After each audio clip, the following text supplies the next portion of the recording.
पटना के पारस अस्पताल में जिस तरह से कुछ गैंगस्टर घुस करके और चंदन मिश्रा को गोलियों से भून करके भागते हैं, जब इस पे हम पूरी रिसर्च और पूरी कहानी पढ़ रहे थे तो हमें एक फुटेज मिला, सीसीटीवी फुटेज, जिसमें हमने देखा कि एक स्कूल जाती हुई लड़की के साथ जब ये सब बाइक से भाग रहे थे पिस्तौल लहराते हुए, तो कैसे उसके साथ छेड़खानी करते हैं, वो लड़की किस तरह से डर के भाग के छिपती है, वो वीडियो दिखाएंगे और आगे आपको बताएंगे भी। और इस वीडियो में आगे आपको बताएंगे कि कौन है ये शख्स जो ये आगे सबसे आगे लीड कर रहा है, बाकी गैंगस्टर को अपनी कमर से पिस्टल निकालते हुए आगे चल रहा है।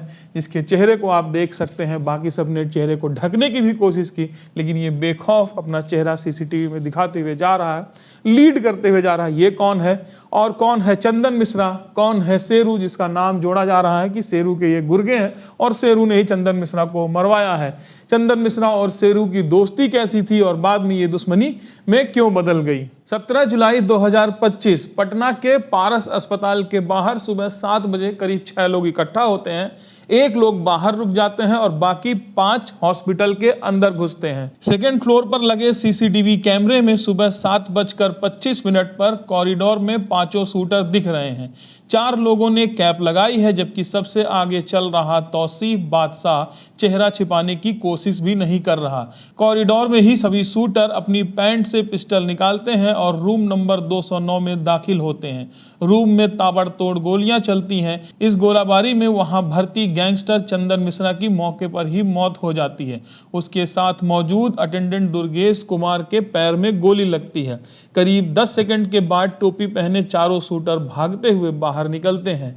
आखिर में तौसीफ आराम से टहलते हुए कमरे से बाहर कॉरिडोर में निकलता है। बगल वाले कमरे से कोई व्यक्ति झांकता है, उसके बावजूद तौसीफ उसी तरह टहलता हुआ सीढ़ियों के पास पहुंचता है और सीढ़ियों से निकल जाता है। हाल के सालों में बिहार का सबसे खौफनाक हत्याकांड ये महज 3 सेकंड में खत्म हो जाता है। अब आगे आपको बताएंगे कि कौन है चंदन और ये 5 गैंगस्टर उसे क्यों मार दिए, लेकिन उसके पहले हम कुछ मीडिया रिपोर्ट्स और पुलिस ने इस वारदात के बारे में क्या कहा ये आपको हम बता देते हैं। पुलिस के मुताबिक चंदन मिश्रा का मर्डर में पूरी पहले से प्री प्लान किया था, पूरी प्लानिंग और रिसर्च के बिहाफ पे कहा गया था। मीडिया रिपोर्ट्स के मुताबिक ये जो शख्स नजर आ रहा है तौसीफ बादशाह पिछले कुछ दिनों से ही यहाँ इस हॉस्पिटल में आकर के रेखी कर रहा था। कहा जा रहा है कि इसके कुछ परिजन इसी पारस अस्पताल में एडमिट थे और ये डेली आता था और ये बकायदा इस पूरे हॉस्पिटल की रेखी कर रहा था कि कहां से अंदर जाना है, कहां से भाग सकते हैं, कैसे भाग सकते हैं, ये सारी चीजें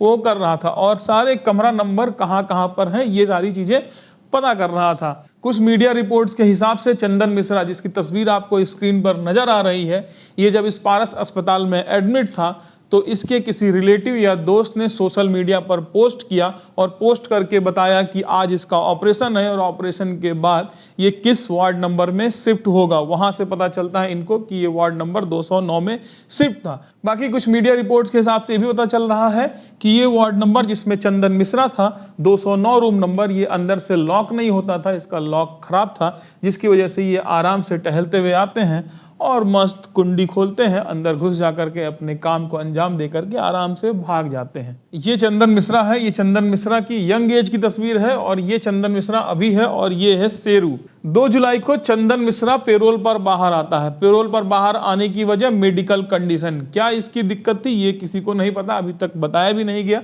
क्या समस्या थी। फिलहाल हेल्थ इश्यूज की वजह से 2 जुलाई को ये बाहर आता है और 15 जुलाई को इसका ऑपरेशन पारस अस्पताल में होना था। 15 जुलाई को इसका ऑपरेशन पारस अस्पताल में होता है और डॉक्टर बोलते हैं 16 जुलाई को डिस्चार्ज कर दिया जाएगा, लेकिन इसकी रिक्वेस्ट पर डिस्चार्ज रोक करके 209 नंबर कमरा में इसको शिफ्ट कर दिया गया। वही कमरा जिसका लॉक खराब था, जिसमें 5 वो गैंगस्टर घुस करके इसको गोली मार देते हैं। पुलिस के मुताबिक पारस अस्पताल का जो गार्ड था वो भी इस हत्याकांड में शामिल था। फिलहाल होता यही है कि सबसे कमजोर को पहले दबाओ, ठीक है। पुलिस का कहना है कि गार्ड अगर शामिल नहीं होता तो ये जो 5 गैंगस्टर हैं ये हॉस्पिटल में घुस नहीं पाते, क्योंकि हॉस्पिटल में एंट्री का समय ही 11:30 बजे के 12:30 बजे के बीच का है, 11:30 बजे के बाद है, लेकिन ये सुबह कैसे घुस पाए।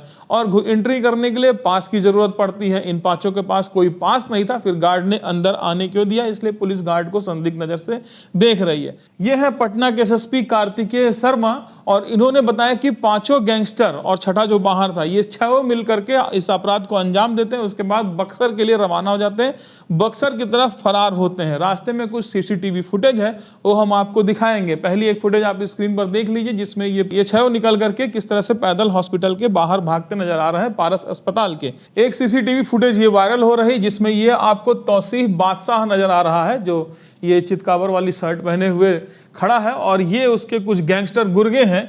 ये सब एक जगह पारस अस्पताल के बाहर इकट्ठा होते हैं और तौसीफ इनको पूरा प्लान का वो देता है कि इस तरह से किस तरह से अंजाम देना है।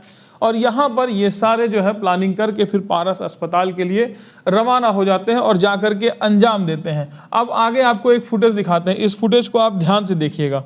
आपके स्क्रीन पर ये फुटेज नजर आ रहा है, ये सीसीटीवी फुटेज में आपको ये लड़की स्कूल ड्रेस में जाते हुए आगे नजर आ रही। ये लड़की अभी चली जा रही है, इसको आप गौर से देखिएगा। इसके बाद आप ये देखिए, ये बाइक से इस हत्याकांड को अंजाम देके ये तीनों बाहर आ रहे हैं और इस तरह से बंदूक को हाथ में लहराते हुए पूरे सिस्टम से ये कह रहे हैं कि हमने जो करना था कर लिया, अब तुम क्या कर सकते हो, जो करना हो कर लो, पर हमने उखाड़ लिया। लेकिन आपने इस बीच में एक चीज देखी होगी, ये लड़की जब जा रही थी आगे, तो ये इस फुटेज को आप यहाँ से देखिए, ये लड़की यहाँ पर चली जा रही है और यहाँ जाके ये रुक जाती है। अब देखिए, ये लड़की यहाँ पर जा रही है और वो तीन गैंगस्टर एक बाइक से आते हैं, पिस्तौल को लहराते हुए ये यहाँ से बड़ी स्पीड से पिस्तौल को दिखाते हुए निकल जाते हैं और ये लड़की अभी यहाँ पर रुक गई है। पीछे इनके वो दोस्त जिसमें सवार है तौसीफ बादशाह, वो यहाँ पर रुका है बाइक से। वो तीनों गैंगस्टर इस लड़की के सामने बाइक से रुक गए। वहाँ पर क्या होता है किसी को नहीं पता, ये पोस्टर के पीछे छिप जाते हैं। किसी और सीसीटीवी फुटेज में देखा जाए तो खुलासा होगा कि इन तीनों ने इस लड़की के साथ क्या किया। फिर वो लड़की रिवर्स आती है और आ करके यहाँ कोने में इस गेट के पास छिप जाती है, ये देखिए। इसके बाद फिर ये तीनों गैंगस्टर यहाँ पर बाइक से निकल जाते हैं। तो ये छह इस तरह से अंजाम दे करके निकलते हैं। ये एक सीसीटीवी फुटेज हमारे हाथ पे सोशल मीडिया पर घूम रहा था तो मुझे मिल गया, जिसमें हमने बारीकी से देखा तो हमें पता चला कि यहाँ पर किसी लड़की के साथ भी ये लोग कुछ करते हैं अभद्रता। अब आगे देखते हैं। अब आगे एक वीडियो को देखिए। इस वीडियो में जो शख्स चिल्ला रहा है उसका नाम है राजकुमार मिश्रा। राजकुमार मिश्रा चंदन मिश्रा का भाई है। ये सीधे सीधे पुलिस पे आरोप लगा रहा है कि ये काम जो है ये पुलिस ने करवाया है, मेरे भाई को पुलिस ने ही मरवाया है। पत्रकार पूछता है कि 4 गोलियां लगी, तो वो कहता है कि 4 नहीं 12 से 15 गोलियां मेरे भाई को मारी गई। फिलहाल 5 लोग गए थे तो 4 गोलियां मारना कुछ समझ में नहीं आ रहा। सबने जब लहरा के गए थे, इतने भोकाल में सब गए थे, तो सबने एक आध गोली तो मारी ही होगी, अंदाजे से मैं बता रहा हूं। फिलहाल उसके भाई के चंदन मिश्रा के भाई ने आरोप लगाया कि 12 से 15 गोलियां मारी गई। पुलिस प्रशासन कहना है कि 4 गोलियां लगी हैं। प्रशासन हत्या कराया है और हॉस्पिटल का स्टाफ मिलकर हत्या कराया है। अभी तक बॉडी नहीं हम लोग को मिला और हम लोग पढ़ाया जा रहा है। हम लोग पढ़ाया जा रहा है। 6 बजे से हत्या हुआ है। कैसे क्रिमिनल घुसा, कैसे मारा, कोई इतना चुप हुआ है। एक आदमी बचा हुआ है, वो भी आदमी नहीं चिन पाए। 12-15 गोलियां मारा गया है। 6 अपराधी घुसे, 5 अपराधी गोली चल नहीं 12-15 गोली मारा गया है। 6 अपराधी घुसे, 5 अपराधी गोली आनंद चलाए हैं। 6 बजे दम गोली मारे हैं। ये पटना के एडीजी हैं कुंदन कृष्णन। इन्होंने बताया कि इन 6 शूटर्स को पटना में हथियार और गाड़ी मुहैया कराई गई थी और पटना में ही कोई है जिसने इन लोगों की मदद की इस वारदात को अंजाम देने के लिए। अब आपको बताते हैं इस पूरे वारदात को लीड करने वाला ये जो शख्स है तौसीफ बादशाह, ये कौन है। इसके बाद आपको चंदन मिश्रा और शेरू के बारे में बताएंगे। तौसीफ बादशाह मतलब ये शख्स 26 साल का है और ये पटना के ही फुलवारी शरीफ में रहता है। इसकी माँ एक स्कूल टीचर है और इसके पिता का हार्डवेयर का दुकान है। फिलहाल इसके ऊपर पहले से ही मुकदमा चल रहा है आर्म्स एक्ट के तहत। आगे क्या है ये आपको बताते हैं इस पोस्टर के जरिए। और क्या है इसके बारे में, अब इस पोस्टर को ध्यान से देखिए। इस पोस्टर में नजर आएंगे आपको पशुपति कुमार पारस। ये है चिराग पासवान के चाचा और पुराने सांसद, पूर्व सांसद, और इनके साथ ही पोस्टर साझा कर रहा है ये तौसीफ खान। और तौसीफ खान और बादशाह अपने नाम के नीचे क्या लिखता है, एक समाज सेवी अपने आप को दिखाता है। तो ये पोस्टर इसके बाद सोशल मीडिया पर वायरल किया जा रहा है और बताया जा रहा है कि इसका रिश्ता कुछ इनके साथ है। इसके अलावा इस तौसीफ के ऊपर आरोप है कि ये पहले भी सुपारी लेकर के हत्याएं करता रहा है। अब आपको बताते हैं कि कौन है ये चंदन मिश्रा, जिसके पीछे 5 लोग पिस्टल लेकर के आते हैं और उसको गोलियों से भून करके चले जाते हैं। चंदन मिश्रा बक्सर जिला का एक गाँव है सोनबरसा, वहीं का रहने वाला है। इसके ऊपर 24 से ज्यादा केस दर्ज हैं और 10 हत्या का आरोप इसके ऊपर लगा हुआ है। बचपन में ही चंदन मिश्रा अपने गांव में क्रिकेट खेल रहा था, वहीं पर एक लड़का था सोनू मिश्रा, उससे इसकी विवाद हो जाता है, बकझक हो जाता है। बाद में चंदन मिश्रा सोनू मिश्रा के घर जाता है, सोनू मिश्रा की शिकायत करने उसके परिवार वालों से, लेकिन सोनू मिश्रा के परिवार वालों ने ही चंदन मिश्रा को मार दिया। इसके बाद इस वाकया से चंदन मिश्रा इतना गुस्से में आ जाता है कि अपने घर जाता है और अपने पिता की लाइसेंसी रिवॉल्वर उठाता है और जा करके सोनू मिश्रा को गोली मार देता है। यह बचपन की कम उम्र की घटना की मैं बात कर रहा हूं। इसके बाद लोगों ने चंदन मिश्रा को पकड़ करके पुलिस के हवाले कर दिया और चंदन मिश्रा को जेल हो जाती है। लेकिन 3 साल के बाद चंदन मिश्रा के घर वाले ये साबित करने में सफल हो जाते हैं कि चंदन मिश्रा नाबालिग है, जिसके बाद इसको रिमांड होम भेज दिया जाता है। लेकिन अक्टूबर 2010 में बक्सर कोर्ट में पेशी के दौरान चंदन मिश्रा पुलिस के हाथों से फरार हो जाता है। 2010 में चंदन मिश्रा जेल से फरार हो जाता है, लेकिन इससे पहले ही 2009 में इसकी मुलाकात होती है शेरू से। 2009 में जेल में शेरू से मुलाकात होती है, शेरू उर्फ ओंकार नाथ मिश्रा। उस वक्त ओंकार नाथ मिश्रा भी नाबालिग था और रिमांड होम में इसके साथ चंदन मिश्रा के साथ सजा काट रहा था। ओंकार नाथ मिश्रा उर्फ शेरू ये भी बक्सर जिला के ही चंदन मिश्रा का जो गांव था सोनबरसा, उसके पास का ही एक गांव है सिमरी, उसी का रहने वाला था, जिसके वजह से इन दोनों के बीच में नजदीकियां बढ़ती हैं। शेरू के ऊपर अपने ही चाचा का हत्या करने का आरोप था, जिसकी सजा वो काट रहा था बाल सुधार गृह में। इसके बाद जेल से बाहर आकर चंदन और शेरू ने गैंग बनाकर अपराध करना शुरू कर दिया। जल्द ही बक्सर और आसपास के इलाके में दोनों का आतंक कायम हो गया। 2011 में चंदन शेरू के गैंग ने 6 हत्याएं की। राजेंद्र केसरी, जो तस्वीर आपको अभी स्क्रीन पर नजर आ रही है, इनकी हत्या में भी शेरू चंदन दोनों ही शामिल थे। हत्या के बाद दोनों कलकत्ता भाग गए थे।